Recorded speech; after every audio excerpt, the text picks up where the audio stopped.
What is going on, everybody, and welcome back to TCG Madness. My name is Philip, and today I'm bringing you guys another altered TCG deck build. Now, we already went through Bravos, and I did the starter deck and the other heroes that Bravos have to offer. So if you want to see those videos, I'll leave a couple of links down below in the description box. Now we're going to focus on Axiom. We're going to go through the heroes of Axiom faction. Now, I'm not going to lie to you guys. I'm going to come out of the gate and say this. Axiom is the least favorite of all of my factions. I'm a big Muna fan. I'm a huge Bravos fan. I do like Ordris. I like Yasmir. Axiom, I'm not going to lie to you guys, it's my least favorite out of all of them, simply because Axiom really relies heavily on permanents. And I think although the permanents for the faction is pretty good, I don't think they're amazing. And I think the heroes heavily rely on those.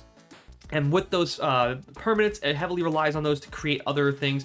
So there's a lot of like extra steps to really get a deck going for Axiom. And a lot of their heroes are just, in my opinion, just meh. Now, is Axiom a bad faction? No, it's just my least favorite. I'm a big Bravos fan and a big Muna fan, but I'm going to give it the old college try and test out some of the Axiom decks. So today, I have a Treyst and Rossum reserve deck build for you guys today. Now, before we go any forward, if you guys can just do me the really big favor right now, please hit that like button. If you're new, consider hitting that subscribe button. Don't forget to also comment down below if you guys agree, disagree with any of my deck builds. You know, maybe I missed some cards that you guys think deserve to be in there. Again, I'm just going to come out of the gate and say this. Axiom, not the biggest fan in the world, so when it comes to building these decks, I might be some obvious misses because, again, it's my least favorite faction. But again, please, you guys, comment down below. I love hearing from you guys. I'm not afraid of a little bit of criticism every now and then. I think it makes me better at the game and maybe a better content creator in the future for you guys. So maybe I just sometimes miss something, or maybe, you know, we have a difference of an opinion. Please just comment down below.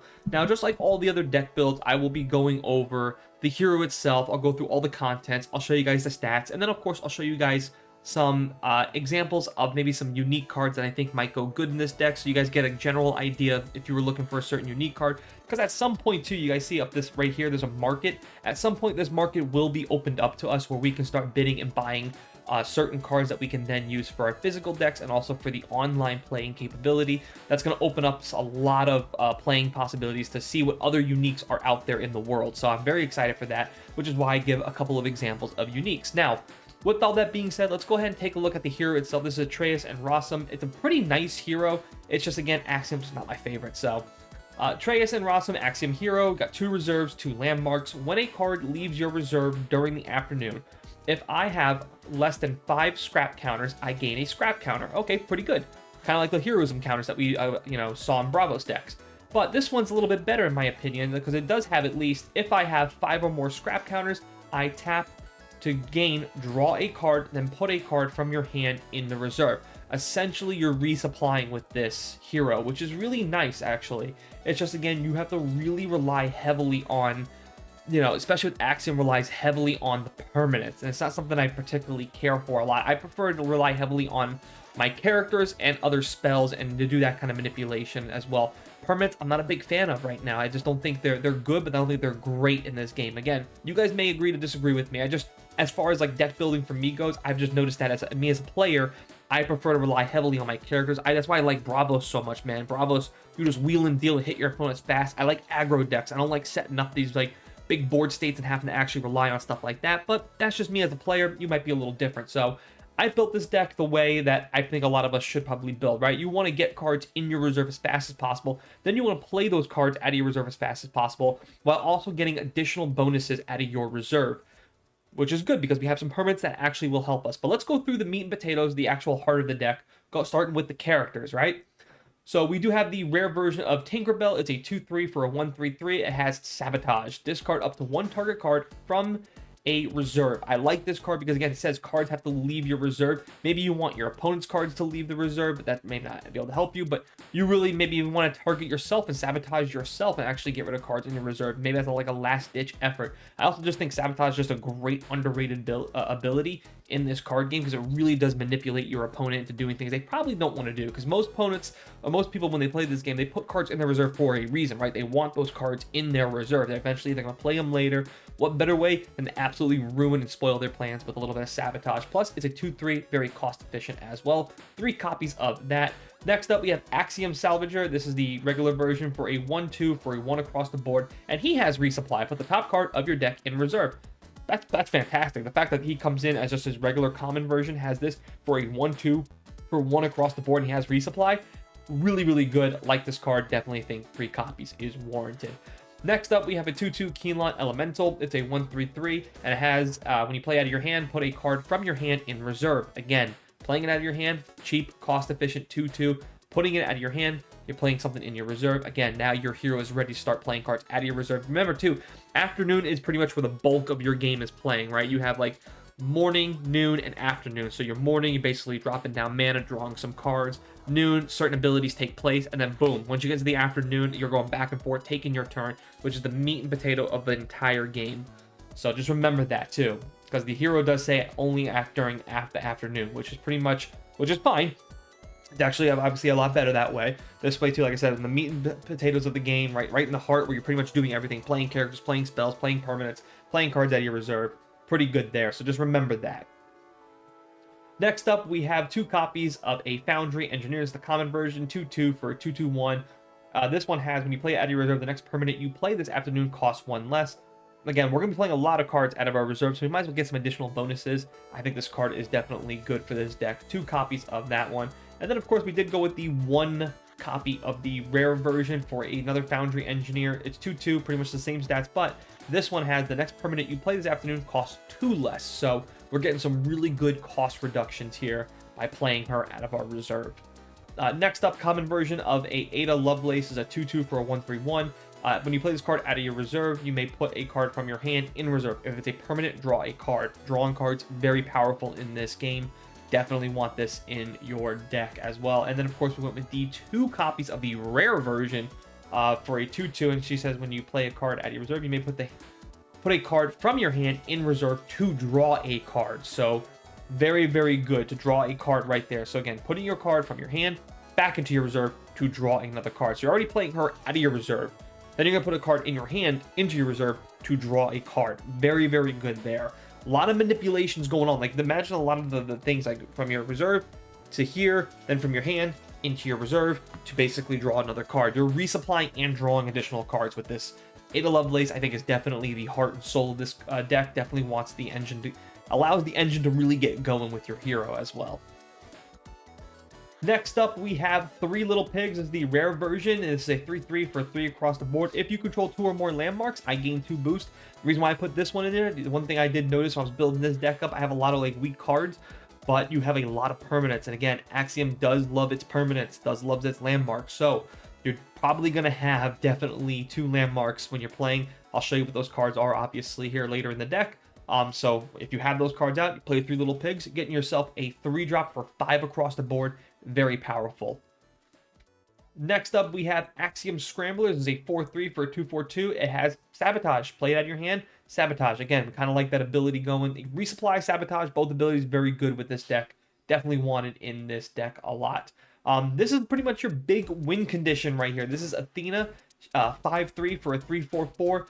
Play it out of your reserve. If you control 2 or more landmarks, I lose fleeting. Pretty good there. It was between her or Ganesha. You guys can let me know down in the comment section which one you guys would prefer as far as like the big drop to kind of win you the game. That's one thing, again, Axiom also kind of suffers from. It doesn't have a lot of, like, it has a couple of them, obviously some 5-6 drops and stuff like that, but there's nothing like really like powerful like Bravos and Shenlong or Muna and the Daughter of Yggdrasil, like those cards right there, right? Bravos and Atlas, like, you know, we also have the, it's not coming to my mind, but I think of the card I was thinking of is like also too, like Asmodeus, another big 5-drop that you put on the board. Like, so Axiom does have a couple of them, but to me, they're just meh across the board. And this is where I think Axiom kind of just suffers from a little bit, in my opinion. Again, you guys can comment down below.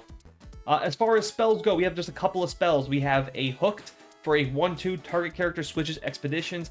I do like this card because this is a very cheeky way of making sure that you're winning.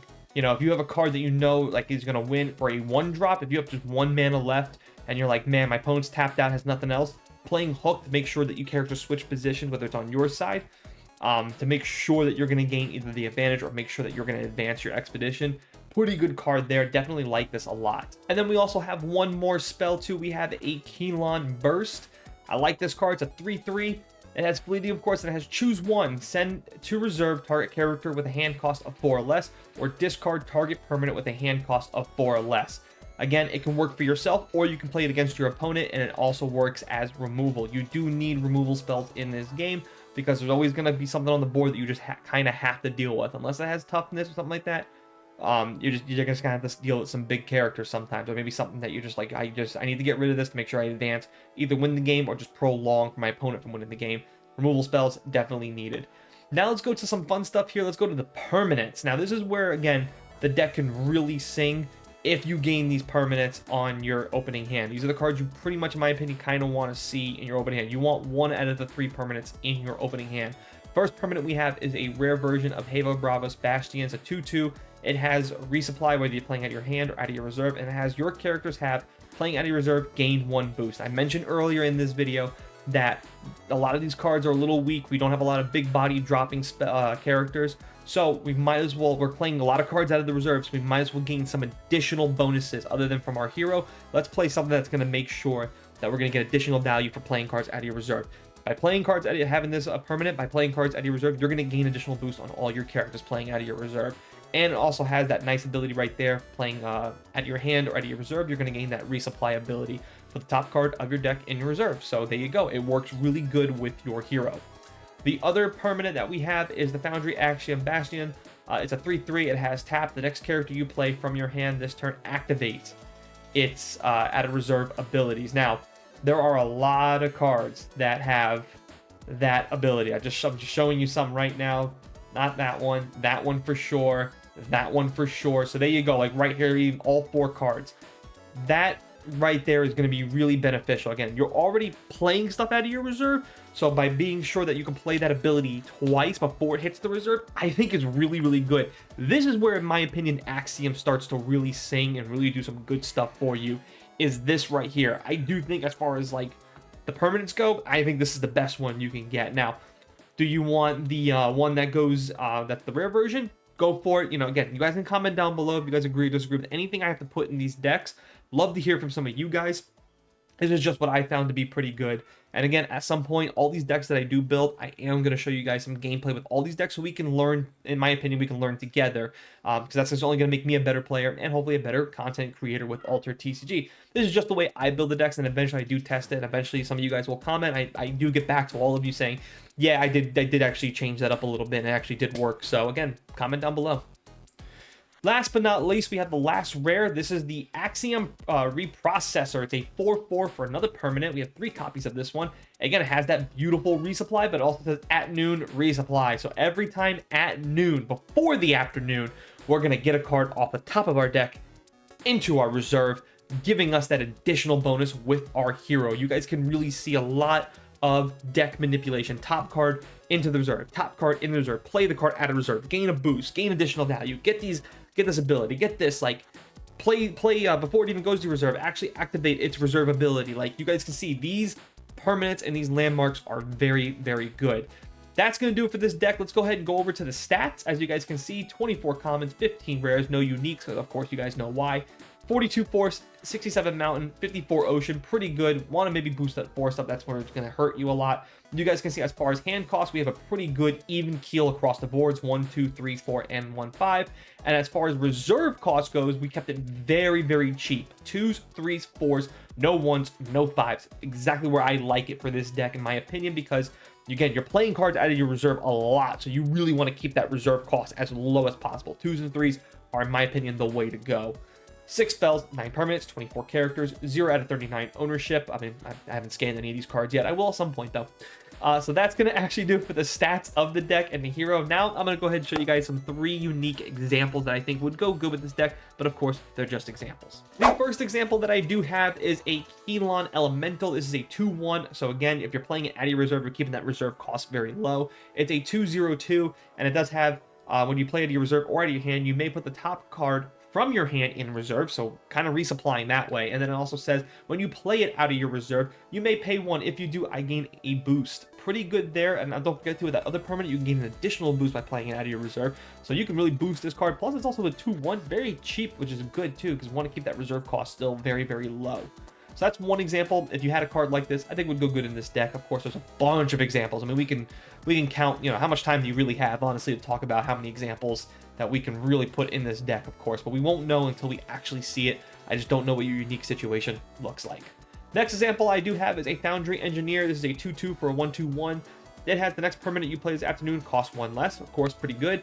And also has when you play a permanent with a hand cost of 3 or more, you may put a card from your hand in the reserve. We like that. And if you do, create a Brass Bug that's a 2/2/2 robot token in target expedition, man.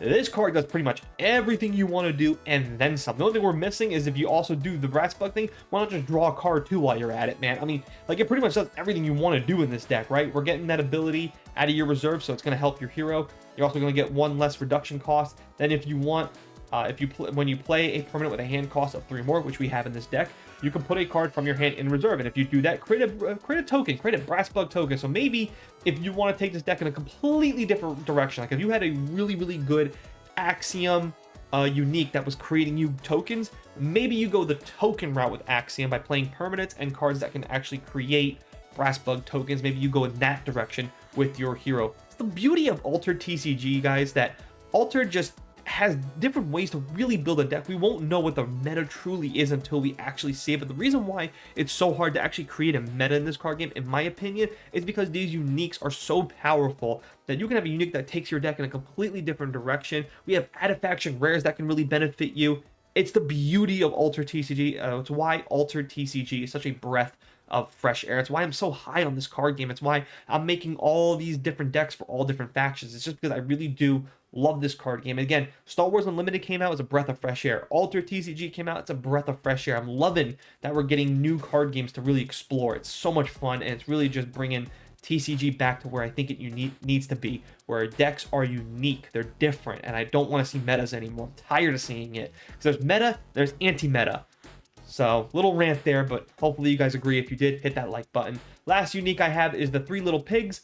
4/3, 2/2/3. When a card leaves your reserve during the afternoon, which is good for your hero, it says if you control 2 or more landmarks, create a Brass Bug 2/2/2 robot token in target expedition. Again, these 2 uniques would go hand in hand so well. That's why I put them as examples, because this deck can definitely go in a different direction.